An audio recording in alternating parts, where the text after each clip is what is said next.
তুমি আসছো? আমার তো বিশ্বাসই হচ্ছে না। অবিশ্বাস করার মতো কিছু নেই, আমি সত্যি সত্যি এসেছি, আর এটাই হয়তো বা শেষ। তুমি যে আমার সাথে দেখা করতে আসছো, আমার যে কি যে ভালো লাগছে আমি তোমার বুঝাতে পারবো না। সকাল থেকে মন বলতেছিল যে তুমি আসবে। আচ্ছা, তুমি কতক্ষণ থাকবে আর? 15 মিনিট। কি বলো, মাত্র 15 মিনিট? এত কম সময় কেন? এর থেকে বেশি সময় অনুমতি দেয় না? হ্যাঁ, আগামী শুক্রবার আমার বিয়ে, এটাই হয়তো বা আপনার সাথে আমার শেষ দেখা, আর কোনোদিন আমাদের দেখা হবে না।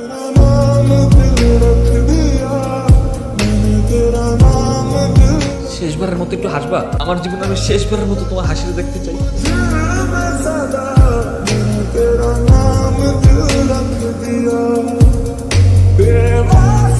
তোমার একটা কথা জিজ্ঞেস করি। বলেন। তোমাকে এই ভালোবাসার সম্পর্কটা আমার জানার আগ্রহ। যে গল্প অসমাপ্ত হওয়ার আগেই সমাপ্ত হয়ে গেছে, সেই গল্প শুনে আপনি কি করবেন? হয়তো বা কোনো কিছুই করতে পারবো না, তারপরও জানার আগ্রহটা বাড়ছে। শুনবেন তাহলে।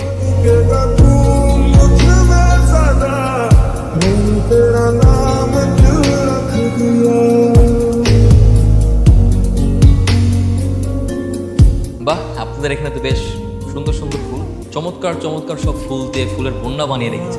আপনাদের কি ফুলের দোকান আছে? কোথায় বিক্রি করবেন ফুল? না, আমাদের নিজের দোকান নেই। আমি মূলত আমার নিজের জন্যই ফুল নিতে এসেছি।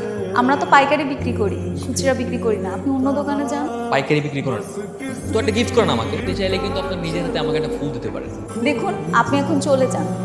আমরা খুচরা বিক্রি করি না। খুচরা নিতে হলে আপনাকে অন্য দোকান থেকে নিতে হবে। হ্যাঁ, এমন করছেন কেন? দিন না একটা ফুল। একটা ফুল দিলে কি এমন হয়? লামিয়া, লামিয়া, ওই পোলার সাথে কি কথা?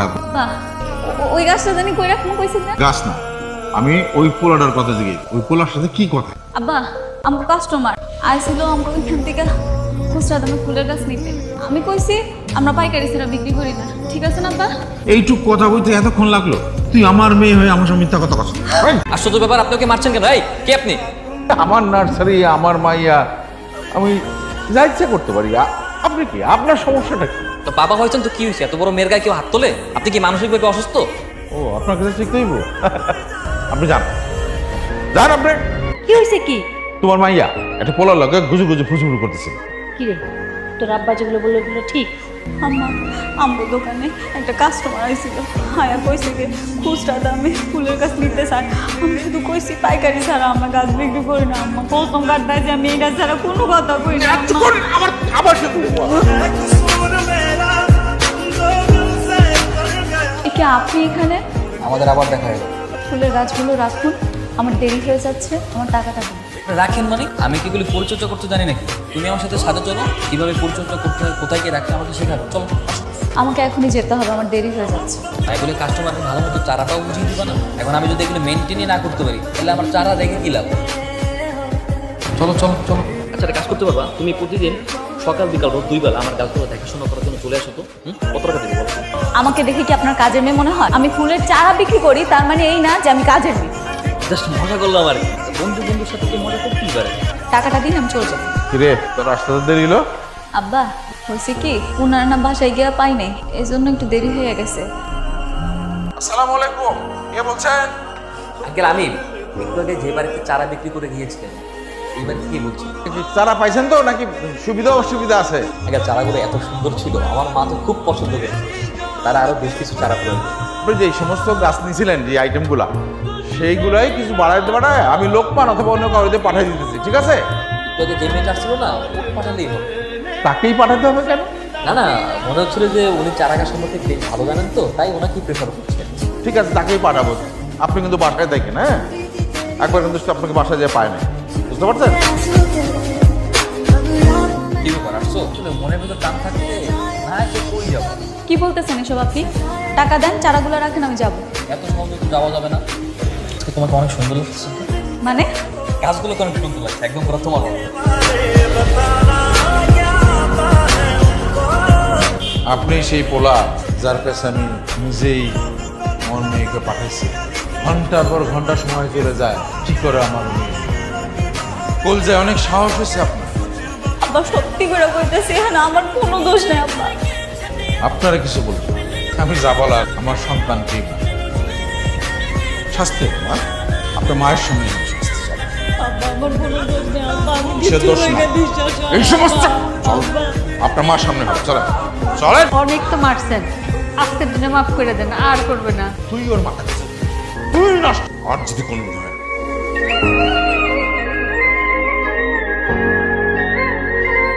আসসালামু আলাইকুম স্যার আপনার স্যার আমার বাসায় শুনো, আপনি নাকি আপনার মেয়ে এবং স্ত্রীর উপর নির্যাতন করছেন। দেশে নারীদের পক্ষে যে কত বড় আইন আছে আপনি জানেন?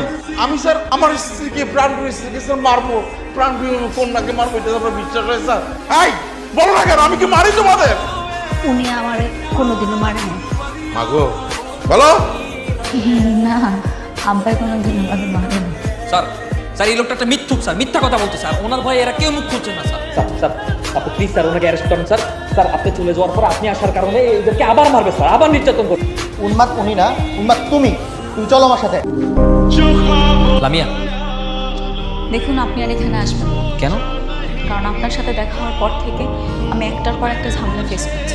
আমার সঙ্গে দেখা করার আগ থেকে কি খুব ভালো ছিল? আমি বুঝি না পৃথিবীর কোনো বাবা কি তার মেয়েকে এইভাবে অত্যাচার করতে পারে। আর বলতে ইচ্ছে করছে না, তারপর বলতে হচ্ছে তোমার বাবা একজন মানসিকভাবে অসুস্থ মানুষ, একজন খারাপ মানুষ। আমার বাবার সম্পর্কে একটা খারাপ কথা বলবেন। আমার বাবা খুবই ভালো মানুষ ছিল, উনি আমার বাবা না। মানে বানা মানে তাহলে বাবা বলে ডাকছো কেন? কে সে? কারণ আমার বাবা মারা যাওয়ার পরে আমাদের যখন যাওয়ার কোনো রাস্তা ছিল না, তখন তিনি আমাদের আশ্রয় দিয়ে আমার মাকে দ্বিতীয় বিয়ে করেছে। তাই বলে এইভাবে অত্যাচার করবে, এইভাবে নির্যাতন করতে পারে? অবশ্যই করতে পারে। লামি এগুলো কোনো কথা হতে পারে না। তুমি শোনো, আপনি প্লিজ আমাকে আর ডিস্টার্ব করবেন না, আর আমার সাথে দেখা করতে আসবেন।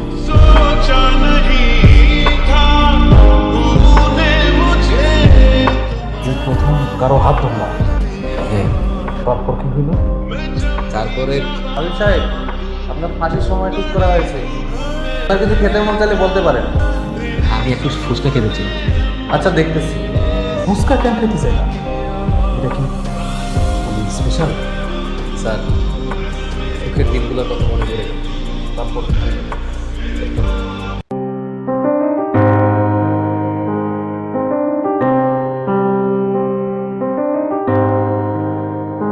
इस चाहत में मर जाऊंगा मैं তুমি আমাকে দেখেছো? হ্যাঁ, একটা কথা বলি। একটা কেন, একটা বলবো। আমি তো সারাক্ষণ তোমার সঙ্গে কথা বলার জন্য আপনি আমার কাছে কি চান বলুন তো? ফুচকা খেতেছি। কি? এটাই তো আর না, এটাই শেষ। মামা, এখানে এক প্লেট ফুচকা দিয়েন তো। আমি কিন্তু আপনার সাথে আর দেখা করতে পারবো না। এখানে আর আসবো না, আবার অন্য কোথাও গেল। আপনার সেই ইচ্ছাটা আপনি পূরণ করুন। দোয়া করি আপনার সাথে যাতে আমার আর কখনো ফুচকা খেতে না হয়। কোনো সমস্যা নেই, কিন্তু ওরা এমন দোয়া করো না যেন মরার আগে আমার শেষ ইচ্ছা হয় তোমার সাথে ফুচকা খেতে যাওয়া।